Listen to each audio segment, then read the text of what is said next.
99% of the mature aspen on the floor of Yellowstone's Lamar Valley is gone. In 1954, there were 7.5 hectares of it. By 2015, 20 years after the wolves came home, 1/10 of a hectare was left. It vanished in the one valley on Earth where people drive out before sunrise to watch the animals that were supposed to save it. You have seen the video that told you they fixed this place. The wolves did come back, but something out there is still eating the forest, and it is not the elk. That number is not a rumor. It comes out of a study led by researchers at Oregon State University, published in the journal Food Webs, and they are not wolf skeptics. Two of the authors are the same scientists whose own work built the story you already know. And if you have driven that road at dawn, you know exactly the ground being talked about.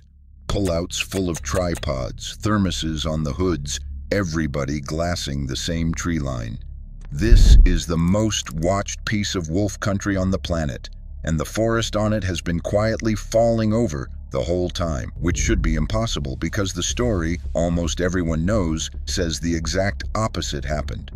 It is a short film called How Wolves Change Rivers, narrated from a talk by the writer George Monbiot, and it has been watched more than 46 million times. 4.5 minutes over stock footage of a wolf pack crossing snow. Wolves come back to Yellowstone in 1995. The elk stop standing around in the valleys eating everything. The willow and the aspen and the cottonwood shoot up. Beavers return to the new willow. Songbirds return to the new trees. The banks hold, the erosion slows, and the rivers themselves change course. 14 wolves and a national park heals from the top down. It is the most successful piece of ecology teaching ever made. It is in classrooms. It gets cited in wolf hearings in states that have nothing to do with Yellowstone. And the part everybody remembers, the rivers, is the part the people who actually measured Yellowstone have spent 20 years arguing about. The operation underneath it was real enough. Gray wolves were shot, trapped, and poisoned out of Yellowstone by the 1920s under government predator control. 70 years later, in 1995, wolves trapped in Canada came down by truck in metal crates and went into acclimation pens inside the park before the gates were opened. It is one of the most photographed conservation projects in American history, and there is footage of every step of it. Nobody is arguing about whether the wolves came back or whether they killed elk. The argument is about the last link in the chain. Not the wolves, not the elk, not even the willow. The rivers. The claim that a predator 2 levels up the food web reached down through the elk and the trees and physically changed where the water runs. That is the line that made the video famous, and that is the line that has been dying quietly in the journals for a decade, while 46 million people watched the 4-minute version. Start with what is true, because a lot of it is. The elk really did collapse. In December of 1994, the year before the wolves arrived, the count on the northern range came back at 19,045 animals. It was the highest number ever recorded there. Today, the herd runs around 5,000, and most of them winter outside the park entirely. That is not a soft decline. That is a herd falling to roughly a quarter of its peak inside a generation. And if you had told a Yellowstone biologist in 1994 that it was coming, they would not have believed you. So the wolves did that. Except the record says the wolves had help, and a lot of it. Bears took calves. Cougars had already come back to the northern range in the 1980s, before the wolves, and they were killing too. The winters from 1988 to 1989 and from 1996 to 1997 were brutal and killed elk by the thousands. Then came a long drought. And then there is the part that almost never makes it into the story, which is people. Elk that wintered north of the park boundary walked into the Gardiner late hunts, and between 1995 and 2004, those hunts took an average of 1,372 elk every single year. The long-term average before that was 1,014. So at the exact moment the wolves were being credited with emptying the valley, hunters north of Gardiner were killing more elk per year than they had in the previous 2 decades. 6 causes, all pushing the same direction, all in the same 20 years. The wolves are one of them. They are not nothing. They are just not the whole answer. And the 4-minute version has room for exactly one answer. Now, if you are the kind of person who wants the version with the dates and the counties and the actual science in it, instead of the clean one, this channel was built for you. Subscribe and you will not miss the next one. And while you are watching, do something for me. Tell me in the comments what state you are in and what predator has turned up near you that was not supposed to be there. That is the map that matters, because here is where the story stops holding. If the wolves thinned the elk, and thinner elk means less browsing, and less browsing means the trees come back, then the trees should have come back hardest in the places with the most wolves. Lamar Valley has more wolves in it and more wolf research on it than any comparable landscape on the continent. And Lamar Valley lost 99% of its overstory aspen. There is an honest objection here, and it deserves an honest answer, because if you go to Yellowstone right now, you will see young aspen and you will see willow standing taller than it did in old photographs. That is real. Nobody is denying it. Here is what the park's own scientists published about it. The article ran in Yellowstone Science, the National Park Service journal, and it was written by a group that included Douglas Smith, the biologist who ran the Yellowstone Wolf Project for decades, and the wildlife ecologist Daniel McNulty. Their line is this: there has been no increase in the area of willow and aspen, only a height increase in existing stands, and that height increase may be dependent on beaver occupation. Read that again slowly. The stands that already existed got taller. The forest did not get bigger. Nothing new took root and held across the landscape. The aspen you are looking at is the same aspen, standing up a little.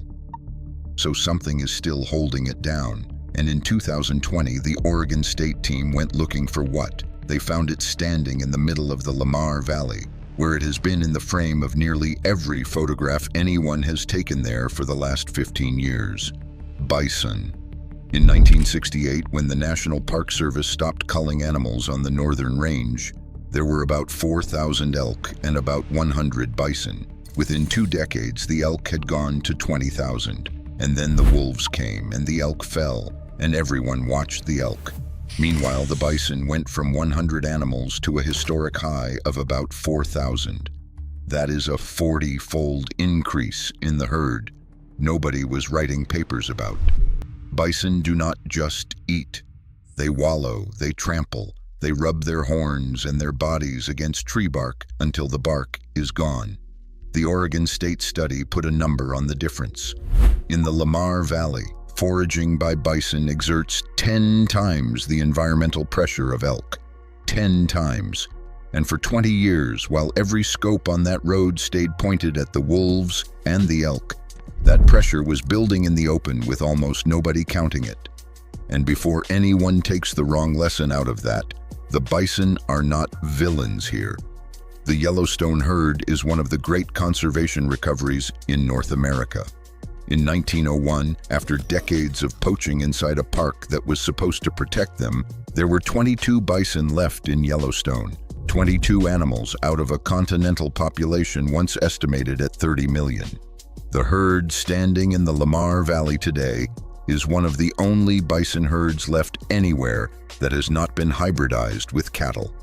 Getting them back was the right thing to do, and the scientists who published the browsing numbers say so in the same paper.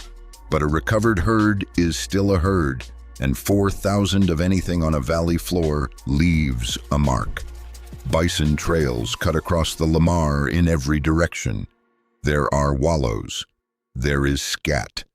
The Oregon State team also raised the possibility that the bison are working on the Lamar River itself now, through trampled banks and stripped riparian vegetation, which is a familiar-sounding mechanism if you have been paying attention for the last 4 minutes.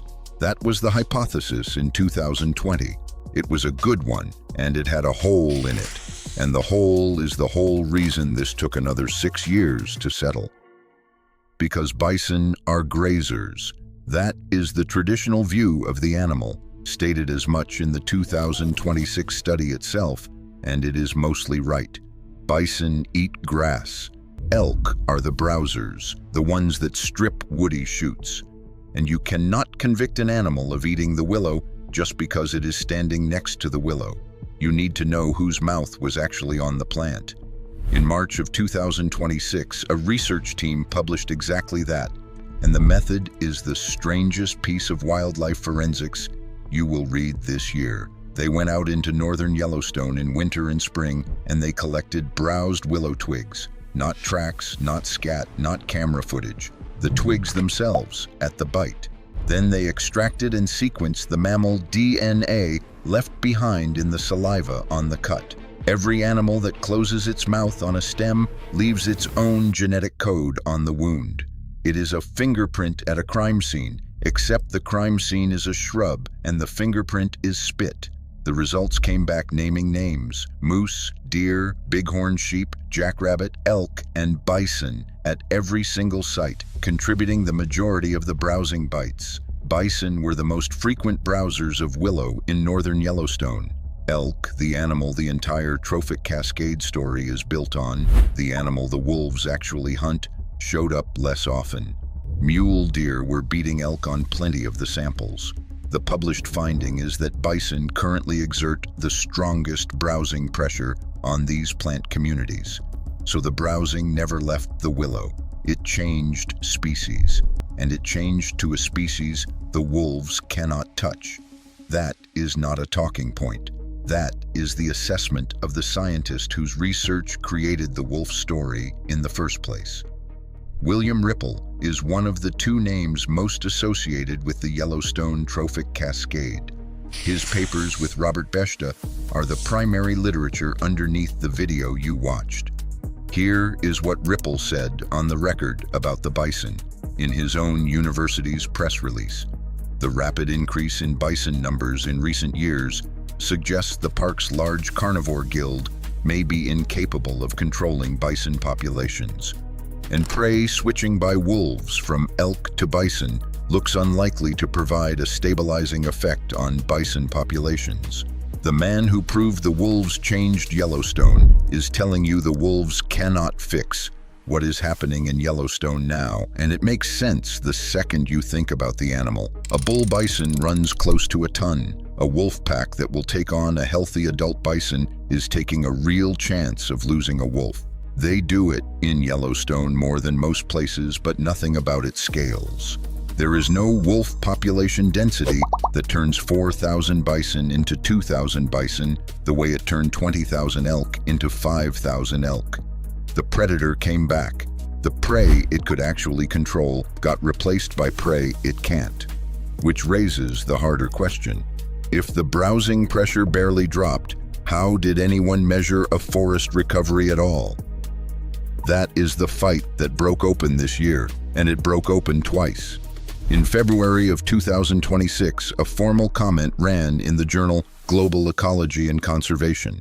It went after a widely covered figure, a reported 1,500% surge in willow crown volume after the wolves returned. McNulty and his co-authors found that the number came out of a regression model that used plant height to calculate the volume and then used height again to predict it. His words, because height was used both to compute and to predict volume, the relationship is circular, mathematically guaranteed to look strong even if no biological change occurred. David Cooper, an emeritus scientist at Colorado State who worked the willow data for 2 decades, put the conclusion plainly.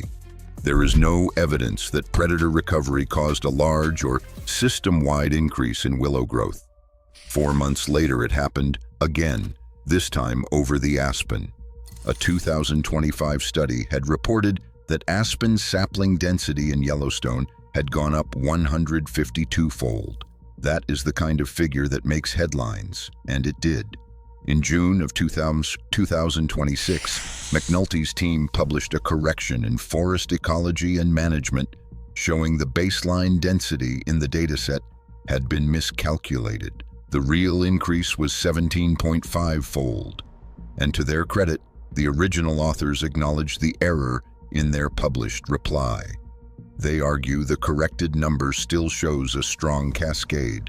That is a legitimate position, and this video is not here to tell you they are wrong. But sit with the shape of it for a second.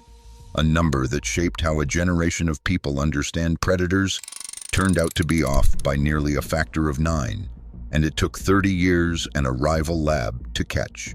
So why did it take that long? Somebody saw this coming. In 2012, a paper ran in the journal Biological Conservation under a title that reads, "Like a Warning Shot. Is Science in Danger of Sanctifying the Wolf?" It was written by L. David Meck, a senior research scientist with the United States Geological Survey, who has been studying wolves since 1958, which is to say longer than almost anyone alive. His argument was not that wolves are bad or that the research was faked. It was quieter than that, and worse. He pointed out that since the reintroduction, more than 20 published articles had produced findings linking wolves to greater vegetation growth, and that bias can enter a field through nothing more sinister than which questions get funded and asked. If the interesting paper is the one that finds an effect, then the field slowly fills with papers that find an effect.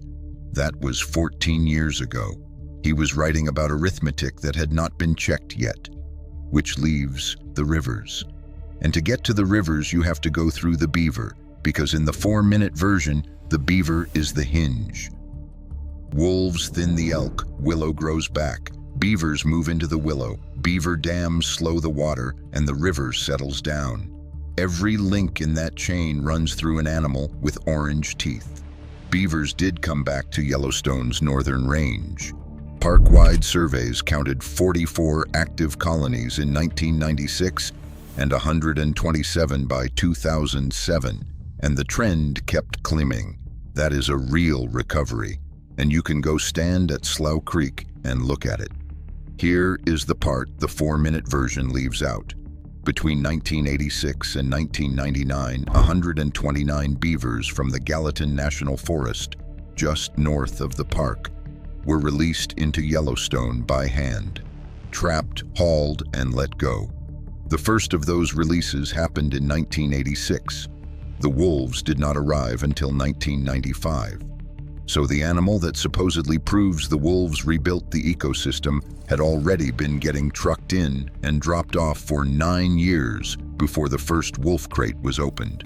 That does not make the beaver recovery fake. The people who documented it are careful about this, and they say the reintroduction worked because willow habitat had recovered enough to hold the animals. Both things are true at once, but you cannot look at a beaver colony on Slough Creek and read it as a wolf's signature when a truck brought 129 of them up the road.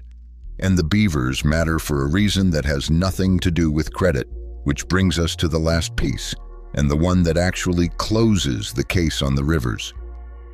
Between 2001 and 2020, a team ran an experiment on Yellowstone's northern range that nobody else could have afforded. 4 replicated sites.